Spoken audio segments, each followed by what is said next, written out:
अस्सलाम वालेकुम। आज आइकॉन पार्ट 2 डेप्रिसिएशन चैप्टर का क्वेश्चन नंबर 11। अच्छा, क्वेश्चन नंबर 11 और क्वेश्चन नंबर जो 10 है बिल्कुल सेम है, इसमें थोड़ा सा ही डिफरेंस था। क्वेश्चन नंबर 11 में लेकिन मेथड चेंज हो चुका है। Show machinery account under original cost method. Method समझ आ गया? तो ओरिजिनल कॉस्ट मेथड मतलब दूसरे नाम क्या है इसके?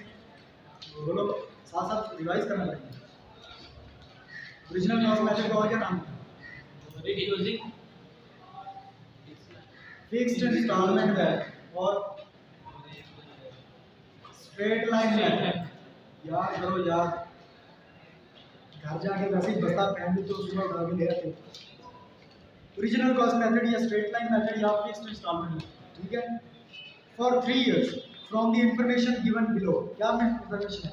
मशीनरी की कॉस्ट 400,000 गिवन है, 4 लाख, और एस्टिमेटेड लाइफ कितनी है? 3 साल, और रेसिजुअल वैल्यू कितनी है? 40,000, और अकाउंट कितने साल का बनाना है हमें? 3 साल का जी। ओके, 3 साल का मेथड भी हमें समझ आ गया। और हमें अब आपको कल मैंने बताया था, कल जो हमने पिछले लेक्चर में जब हम डिस्कस कर रहे थे तो मैंने आपसे कहा था कि एनुअल डेप्रिसिएशन जब आप कैलकुलेट करते हैं तो उसका फॉर्मूला होता है cost minus scrap value divided by life of. Sir जी आज जैसे वो रेट ऑफ डेप्रिसिएशन नहीं दी तो ये इसमें यही फार्मूला लगेगा। अगर यहाँ पर रेट ऑफ डेप्रिसिएशन भी दिया होता तो फिर भी ये फॉर्मूला लगना था। कल हमने बात की थी जी सर, तो कि अगर क्वेश्चन में कॉस्ट और लाइफ गिवन है और साथ रेट ऑफ डेप्रिसिएशन भी गिवन है तो फिर कौन सा मेथड यूज होगा? फॉर्मूले वाला यूज होगा या रेट से हम लोग डेप्रिसिएशन कैलकुलेट करेंगे? किस तरीके से डेप्रिसिएशन कैलकुलेट करेंगे ये फिर डिपेंड करता है मेथड कि मेथड कौन सा है।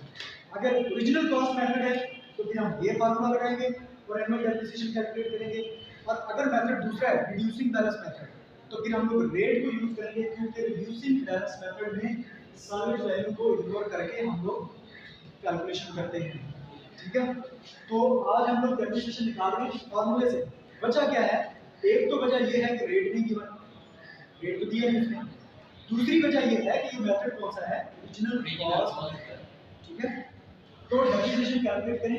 कॉस्ट ऑफ एसेट हमें गिवन है कितनी? 4 लाख माइनस सॉल्वेज वैल्यू कितनी है? वो तो पता ही नहीं उसने, मतलब इसको जीरो कर दो या छोड़ दो, ऐसे ही ना भी लिखो कोई मसला नहीं। डिवाइडेड बाय यूजफुल लाइफ कितनी है? 3 इयर्स, 3 इयर्स। ओके, तो 4 लाख को डिवाइड कर दो सीधा 3 पे। 1,33,333, ठीक है। तो राउंड ऑफ करने तो 1,33,333। तो ये है एनुअल डेप्रिसिएशन इन PAR रुपीस में, ये आ गई वैल्यू ऑफ डेप्रिसिएशन। और आपको पता है कि ये जो कि मेथड कौन सा है? ओरिजिनल कॉस्ट में तो इसका मतलब है कि पहला, दूसरा, तीसरा सारे सालों में डेप्रिसिएशन सेम है, हमें बार बार कैलकुलेट नहीं करना पड़ेगा। तो 3 साल का अकाउंट बनाना है, सिंपल 3 साल का अकाउंट बना लें। सबसे पहले हम क्या लिखेंगे? मशीनरी अकाउंट, मशीन है, machine account, okay, machine account, और उसके नीचे अकाउंट बना लें।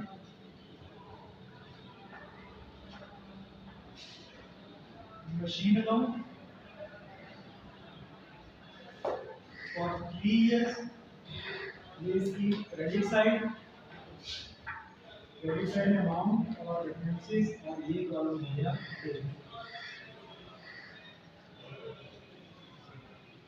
इसके बाद अगेन डेबिट साइड में भी ये अमाउंट का कॉलम हो गया और ये पे,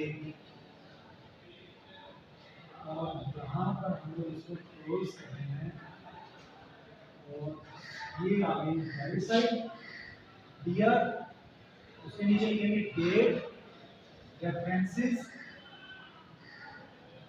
उसके साथ अमाउंट और उसके साथ रुपीस, अगेन डेट, रेफरेंसेस और उसके साथ अमाउंट और साथ में उसके रुपीस, और ऊपर लिखेंगे CR CR मतलब क्रेडिट, ठीक है। तो सिंपल सा क्वेश्चन है, बहुत ज़्यादा प्रॉब्लम नहीं है इसमें। पहले लिखेंगे फर्स्ट ईयर, क्योंकि डेट हमें नहीं बताई। फर्स्ट ईयर में हम लोग लिखेंगे कैश अकाउंट, और कैसे ये कैश अकाउंट आ गया कुछ हमें जर्नल एंट्रीज की है, कुछ वीडियो देख लें। कैश अकाउंट में आ गया 4 लाख, दैट इज इट। और साल के एंड पे first year and depreciation calculate करेंगे, वो हमने ऑलरेडी कर ली है, डेप्रिसिएशन अकाउंट। इसको हम नाम दे सकते हैं वर्किंग वन, तो यहाँ पर उसका रेफरेंस भी आप दे सकते हैं 1,33,333। अमाउंट लिख दी, साथ डेप्रिसिएशन लिख दी। अब क्या करेंगे, बैलेंस शीट कैलकुलेट करेंगे। तो बैलेंस शीट के लिए डेबिट साइड की अमाउंट ज़्यादा है, तो डेबिट साइड का टोटल करेंगे, और वही टोटल हम ले जाएंगे क्रेडिट साइड में। जो साइड ज़्यादा हो उस साइड का टोटल दोनों साइड पे लिखा जाता है, ताकि कम साइड पे बैलेंस कैलकुलेट किया जाए कि कितना पड़ेगा। इसमें से ये माइनस करें, बाकी जो रकम बचेगी उसको हम कहेंगे बैलेंस सी डी। कितना है जी? 2,66,667, ठीक है, 266,667, ठीक है। अच्छा, इसी बैलेंस को नीचे ले आए सेकंड ईयर बैलेंस नीचे आके हो गया बैलेंस बी डी, वही सी डी यहाँ पर बी डी हो गया। अमाउंट है उसकी 266,667, और इसके अगेंस्ट हम लोग साल के एंड पे चले जाएंगे, सेकंड ईयर एंड, और यहाँ पर हम लिखेंगे डेप्रिसिएशन अकाउंट। अगेन डेप्रिसिएशन कितनी है? 1,33,833, ठीक है। माइनस करें, पहले टोटल करेंगे, डेबिट साइड का टोटल ज्यादा है, तो यही टोटल आएगा दोनों साइड। डेबिट साइड का भी यही है, क्रेडिट साइड में भी 266,667 माइनस करेंगे, और बाकी रकम देखिए कितनी बचती है, 1,33,334। एक दफा पे हम लोग राउंड ऑफ करते हैं और एक दफा पे नहीं करते, तो आप उसके 33 कर सकते हैं, ठीक है। इसको बैलेंस सी डी कहते हैं। अच्छा, राउंड ऑफ का रूल सुनिएगा, राउंड ऑफ करते हैं, राउंड ऑफ, ताकि आपको मजीद आगे जाके प्रॉब्लम ना आए। ये मैथमेटिक्स में भी ये रूल चलता है, बिजनेस मैथमेटिक्स में, ठीक है, और यहाँ पर अकाउंटिंग में भी रूल चलता है। एक दफा जब पॉइंट के बाद, इशारे के बाद देखिए हम लोग कि जहाँ पर हमने अमाउंट रोकनी है, तो अगर तो इशारे के बाद 5 या 5 से बड़ी रकम आ जाए, तो हम उससे पहले वाले लफ्ज़ में जहाँ पर हमने रकम को रोकना है वहाँ पर हम एक जमा करते हैं, ठीक है। नेक्स्ट टाइम अगर फिर ऐसा ही सीन बन जाए, अगली साल में फिर ऐसा ही सीन बन जाए, तो फिर वहाँ पर हमने एक जमा नहीं करना। अब अपवर्ड इसको राउंड ऑफ कर दिया, एक दफ़ा अपवर्ड राउंड ऑफ हो गया, यानी कि एक का इजाफा कर दिया, दूसरे साल एक का इजाफा नहीं देगा, तीसरे साल फिर एक का इजाफा अगर होना है, पॉइंट के बाद 5 या 5 से बड़ी रकम आ रही है, तो एक का इजाफा हो जाएगा, और चौथे साल फिर नहीं होगा। यानी कि एक दफा एक साल हम लोग अपवर्ड राउंड ऑफ करते हैं और एक साल नहीं करते हैं, फिर अगले साल करेंगे, उससे अगले साल नहीं करेंगे, ठीक है। ये साल की बात भी इसी तरह ही, और स्टेप्स भी इसी तरह ही चलते हैं। डिवीजन में भी ऐसे ही चलता है, जब आप डिवीजन चल रही होती है या फैक्टराइजेशन चल रही होती है, उसमें भी ऐसे ही होता है कि एक दफ़ा आप अपवर्ड राउंड ऑफ करते हैं, दूसरी दफ़ा नहीं करते, तीसरी दफ़ा करते हैं, चौथी दफ़ा नहीं करते, इस तरह ये सारा सिस्टम चलता है। तो इस तरह हम लोग इसको एक दफ़ा हमने इसको राउंड ऑफ करके 33 को हम लोग 66 को हमने 67 कर दिया, लेकिन इस 33 को हम लोग 34 नहीं करेंगे, इसको यहाँ पर ले अगेन नीचे ले थर्ड ईयर में ये बैलेंस नीचे आके हो गया बैलेंस डी, और इसके अमाउंट का 1,33,333। अब दोबारा डेप्रिसिएशन चार्ज करेंगे, और यहाँ पर लिखेंगे third year end of third year लिख सकते हैं आप। यहाँ पर लिखेंगे हम डेप्रिसिएशन अकाउंट, और डेप्रिसिएशन है 1,33,333। अब टोटल करें तो दोनों साइड का टोटल बराबर है,